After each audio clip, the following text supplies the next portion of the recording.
Yo guys, what is going on? It is Techno here, and today we're back with something that I'm pretty hyped about. We are actually here with our Hive draft for Season 3 of Beedrill Division. A little bit of backstory before getting into this. You guys should know. Sorry, let me just adjust something real quick. Anyways, you guys should know if you've been around my channel for a while that Hive is definitely my favorite league. Um, just in terms of the community and all that stuff. I do like all my other leagues, but Hive is definitely the one that stands out to me in terms of just like how much I enjoy it. So I definitely wanted to do it justice this season and last season. And I did start uploading last season. Then of course I did the Techno thing, and I just stopped uploading. So what can you do about that? But either way, we're back with this season, and luckily we didn't relegate. That was the goal for last season. We didn't relegate. We had a pretty interesting run last season. I think I went 6-4. I believe that if no hacks was involved, I'd probably go 7-3. And by no hacks, I mean I did definitely hacks Owen. I would be 8-2 if I still hacked Owen, but then went hacksless. Then everyone else didn't hacks me. So that's probably what would happen. But either way, 6-4 was fine. It was definitely like a push to get to playoffs, but it did happen for me, which was good. And in playoffs, so round 1, I actually got a forfeit win versus Ace. Round 2, I kind of rushed my prep, didn't really take a lot of time to build a team, and I basically had to hack K-Crick out to win, which was a little bit ironic considering that one of the most popular videos on my channel is the one where I get mad because K-Crick hacks me, and then in the finals I just lost to Jack. So it was definitely an interesting season, and this season my goal is to basically just try to get to finals, but have it be a little bit more deserving, I want to get a team that definitely fits me more, a team that can be used better, and I feel like I just didn't have that last season. So without further ado, I'm actually just gonna get into what the draft started off as. So a couple of mons that were on my radar were Mega Kang, Celesteela, Lopunny, Zygarde 50%. Let's see what else. I also was thinking about getting Blacephalon. Blacephalon, a new mon that was introduced in Ultra Sun and Moon. I do believe that ever since Ultra Sun and Moon came out, I am adjusting pretty well. Been doing really well in a lot of leagues. I don't know my absolute record, but I think I only have I really don't have very many losses right now, so that's very good. Um, yeah, I'm hoping that I can keep up that trend. But the first mon that I decided to pick was basically a combination of me getting sniped and just me wanting this mon pretty much. I've had a lot of success with this mon, and I just felt like it would be a pretty good fit to my team. I did get sniped on the Celesteela, Coco, Mega Kang, Mega Lop, even the Hoopa, which I did kind of want at one point. The reason I did have these picks planned is because originally I was pick 6 on the draft, but then they ended up forgetting someone, so they had to re-randomize, and I got pick 14. So, what can you do? It just kind of happens. I was also thinking about getting Mega Diancie, however, that got taken round 1, so that was really annoying. And then, ultimately, the mon that I ended up having to go with is going to be our first pick, our Zygarde 50%, nicknamed Greater Dog. Now, Zygarde 50% is definitely a very, very scary mon to prep for, a very interesting mon to have. The main inspiration for me picking up this Zygarde 50% was last season in versus Ace. I realized just how much of a threat Zygarde 50% is in team prep. You have to make sure that your walls aren't too passive, otherwise Zygarde will just punish them very, very easily. You have to make sure that you just have any offensive response. There's just many things you have to take into account when you're playing a Zygarde, and so that's definitely why I did think it would be a very good pick for my team. I just like the immediate pressure it puts on, the immediately I guess scary matchup it can put on different teams. It does obviously have its flaws, 95 base speed, pretty mediocre offensive stats, but 1,000 Arrows, Extreme Speed, they're all great moves. 1,000 Arrows is arguably one of the best moves in the game, just because no resists pretty much except for grass types, and bug types, I guess, but bug types are irrelevant to the rest of my team. I'll show you guys later. But yeah, this is definitely a pick that I did think would do very well for my team. I love how bulky it is, very, very bulky. The only unfortunate part about it, I guess, is that it's very expensive. Tier 1A is no bueno. I didn't want to have to like pick anything from Tier 1A, like that wasn't, I guess, entirely worth it. And I guess Zygarde is kind of worth it, but it sort of isn't, and that's the issue. Like I feel like there are definitely better Tier 1A picks. However, they did all get taken. Like even mons like Mew, Jirachi. I want Jirachi so bad, dude. And if I still had my round 6 pick, I probably would have gotten it. But you know what can you do? Um, so either way, we have our Zygarde, and yeah, I'll take it. It's a pretty good mon, and definitely a lot of different things you can pair with it to make it really well. And speaking of, the first thing I decided to pair with my Zygarde is going to be Rotom-Wash. Now, this is a Tier 2B, so this might seem like a very early pick. However, I did feel like this pick does get taken a lot very early in drafts. I did think that if I were to just let it slip, I guess, that it would definitely be sniped out of my reaches, which, you know, was a pretty fair assumption for me, considering just, like, how many people were, like, taking bulky waters that round. Um, like, I'm trying to remember who took what. I remember John took Suicune, and I think that Mew Rotom-Wash would have been pretty cool for his team, so that was definitely something I was threatened by. And then there were also people like Hiker who had Landorus T, and then Kieran Black from Turk, so I thought that Rotom-Wash could definitely fit very well with these mons. So I was definitely not like waiting to take this thing. I did think it would be pretty necessary for the rest of my team, the mons that I do want, and yeah, so here it is. So the reason Rotom-Wash is so good is because obviously Water, Electric, and Levitate, first of all, that's great typing. Makes you only weak to Grass. Second of all, it has some really key resistances. Its defensive stats are really pretty nice. Bulk-wise, its HP stat, not that great. However, it can definitely be usable. And it also helps in terms of like Pain Split since your HP stat is lower. Um, Another thing really good about it is Hydro Pump and Electric coverage. Very good coverage to have, especially with this next mon I'm gonna pick, which I'll get into in a sec.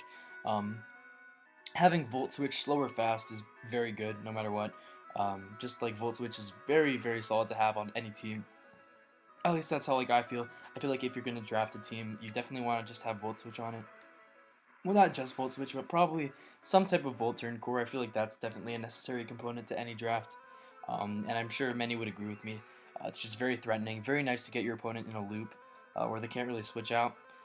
And so that's basically what I'm thinking about for Rotom in terms of picking it. It's also really nice for the ice typing that Zygarde is weak to. And yeah, I just want to get as many ice resists as I can in this draft, as well as dragon resists. Anything to help Zygarde out, that's going to be really nice for me. But for now, I'm going to actually help this thing offensively and get another mon that's definitely going to help it. Now, as I stated, mons that definitely beat Zygarde are mons like, I guess, like, a lot of different grass types, like mons like, I guess, Celebi, even like Decidueye to an extent. Those are just the first things that come to my mind. Shaman, Superior, not really Superior. Superior can definitely get beaten down. But yeah, a lot of different grass types, bug types, they can all beat Zygarde to an extent. Some of them kind of can't, some of them can. But either way, I just felt like no matter what, the mons that do beat Zygarde definitely won't be able to beat my next pick, which is Mega Pinsir. Now, I did think that this pick would definitely be a very nice pick just in this third round. I definitely thought it would go earlier, but I guess that this thing has kind of fallen off ever since the Aerolate nerf. Um, but, you know, it's whatever.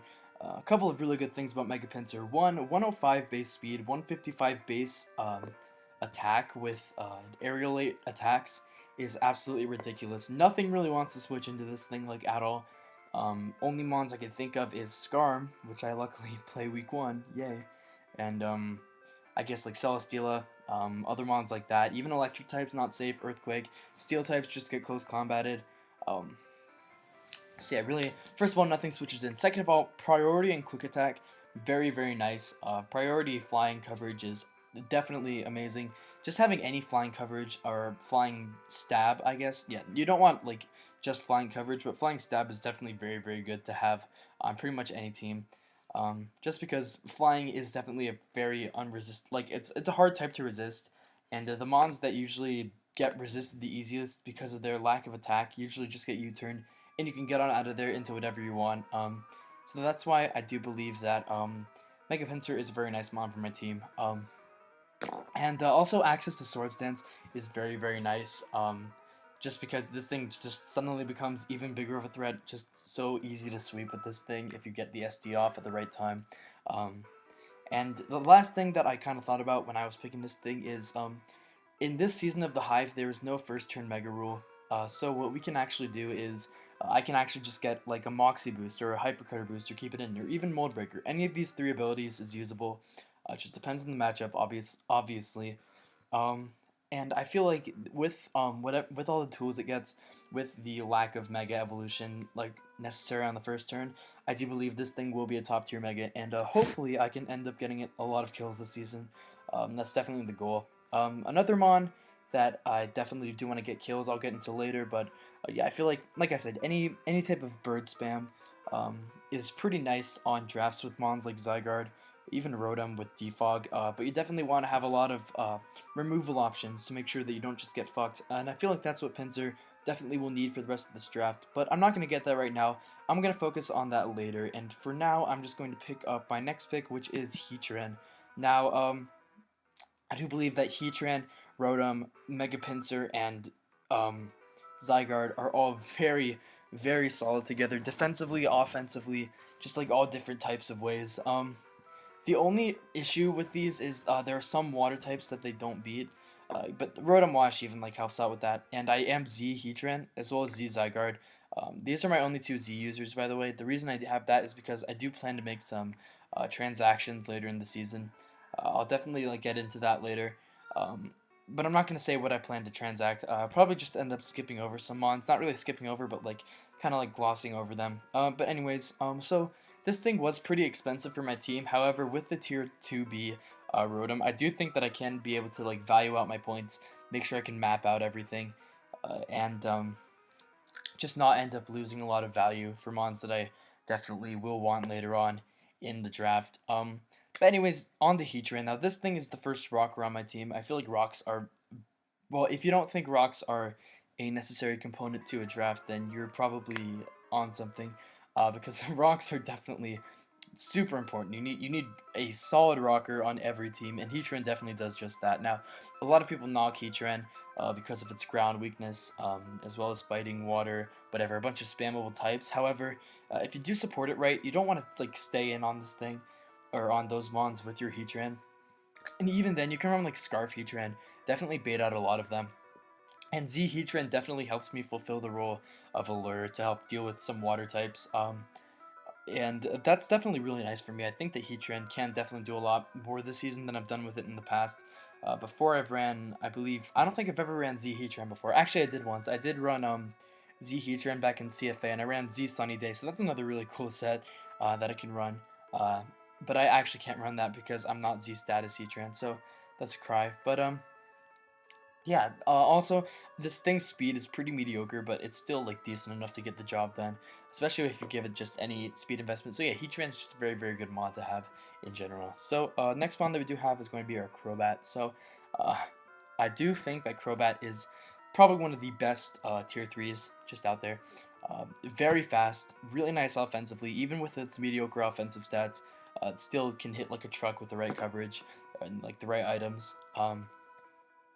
Defog, Roost, U-Turn, really nice defensive types to deal with a lot of different mons.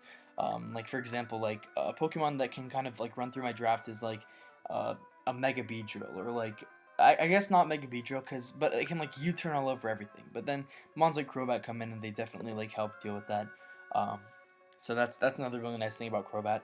Nice fighting resist, nice ground resist. I need these all for my team. It's like grass resist. The only thing it doesn't resist that my team is weak to, I guess, is ice and rock. But then I also cover that with my other mons. So that's really good.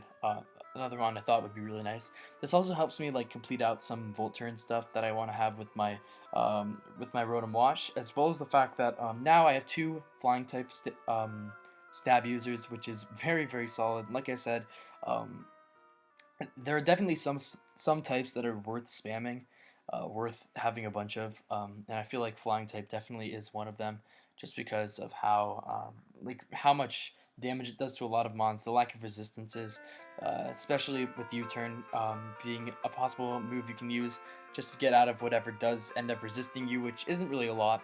And mons that do resist me, like I said, they kind of just lose to Zygarde unless they're HP Ice, and I can always just scout for that.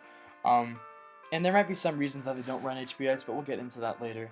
So yeah, that's going to be Crobat. I think Crobat's very, very good.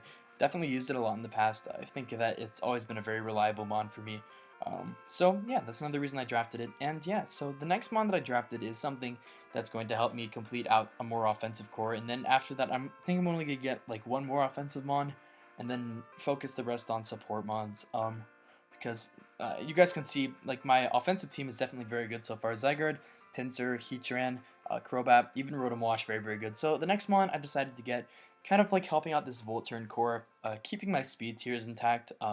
I do already have a mon with this speed tier, however, I do feel like having another wouldn't be that bad.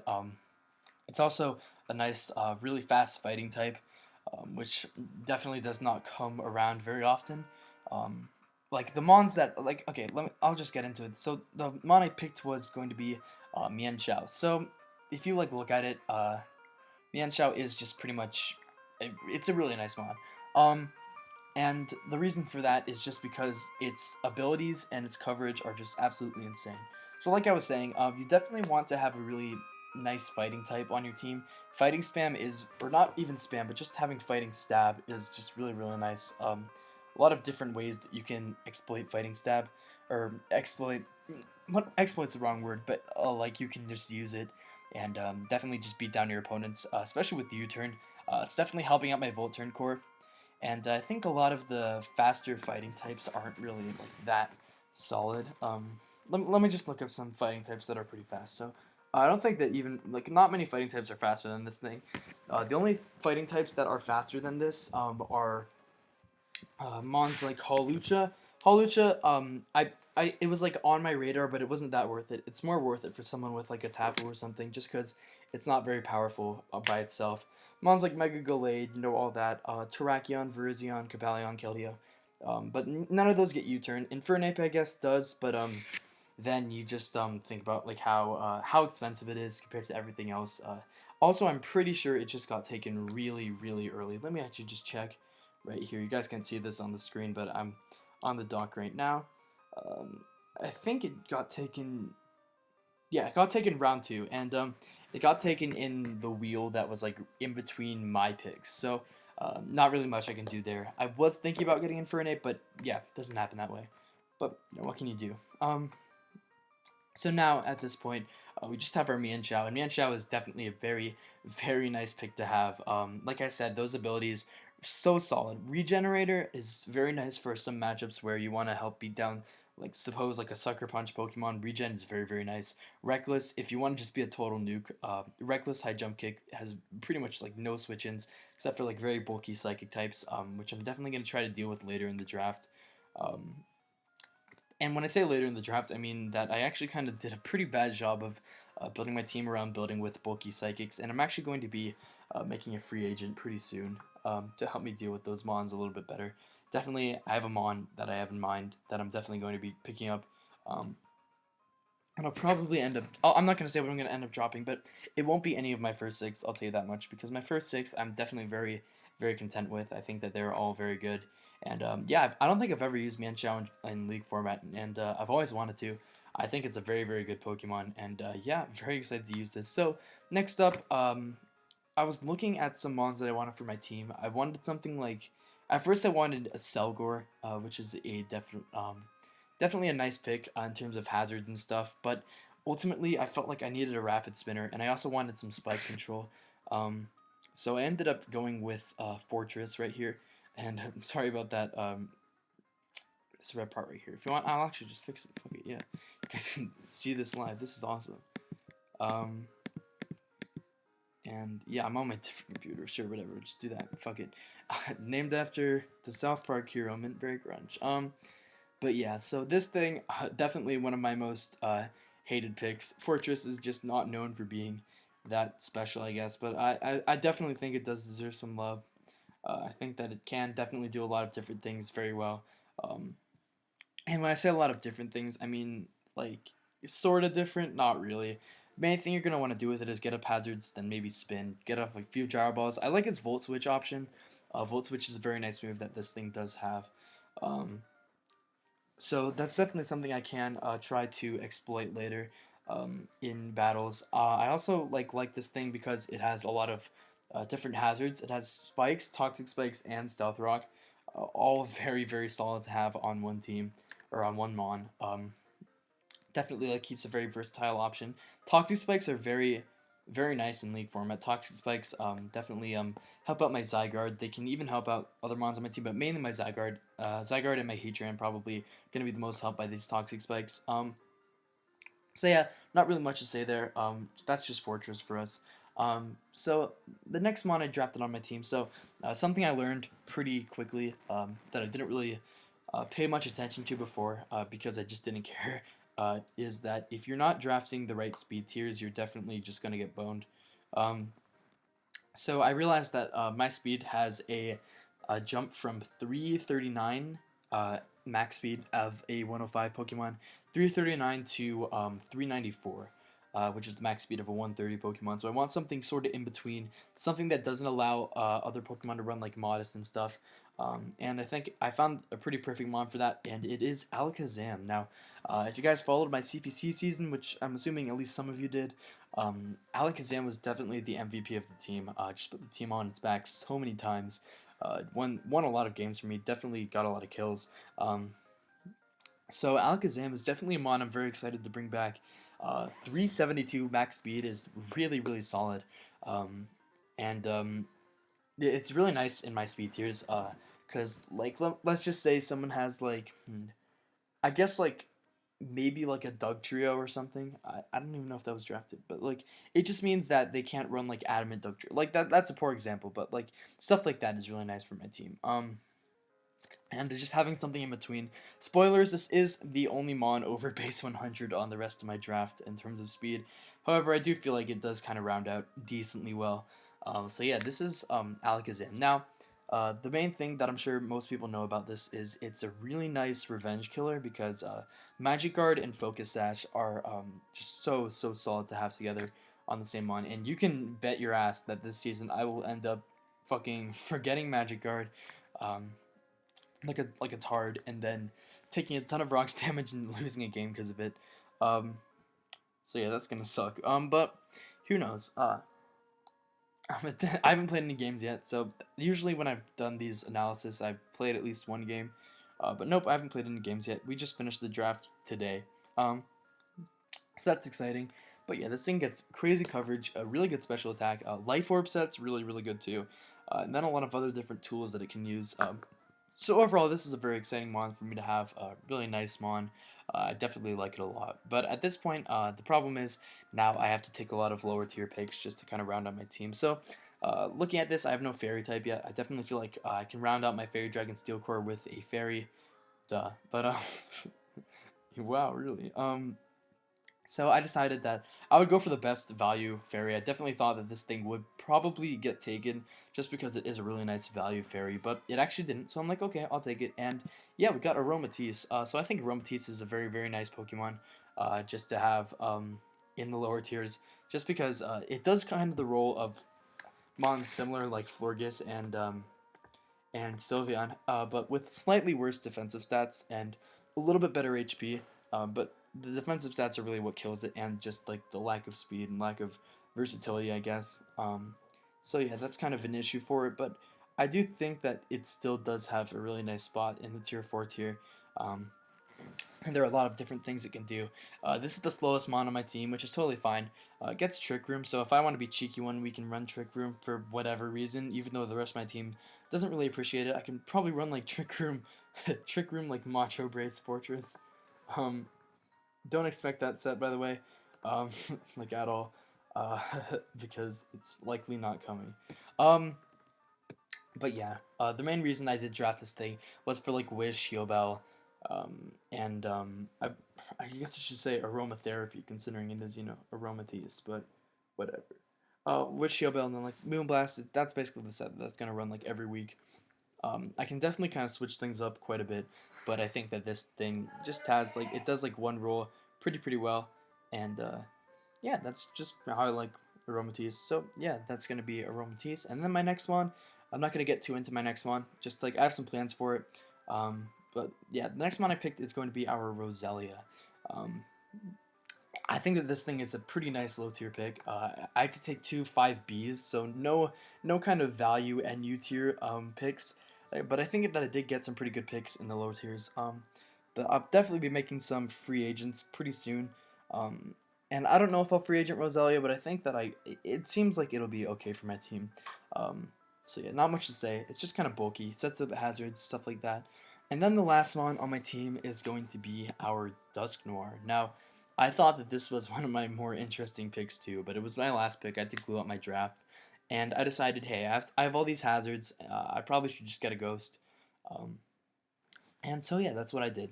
This thing will help me block rapid spins. It's pretty bulky in its own right. Has, I believe, yeah, 135 defenses in both, which is pretty good. Then 100 base attack. So this thing is nothing to sleep on. I do think this thing does have potential, but it's definitely never been exploited. Maybe the only time I can remember anyone using this thing all right was my boy Mulvone, aka Hiker Toad, in the freaking in the GBAD league, or not GBA league, but GBA league at one point. So yeah, that's a cool pick for me. And yeah, so here you guys can see we have our entire draft right here, and yeah, so I definitely think that this draft was pretty okay for me. I don't think that it was perfect, but I do think that it does have its potentials. It has some flaws that I'll definitely be picking up on in free agents. And if I actually upload the entire season, I'm not sure yet, but I think I probably will attempt to. But anyways, hope you guys enjoyed this, and I'll see you guys next time with my probably my NPL minor draft. Anyways, peace.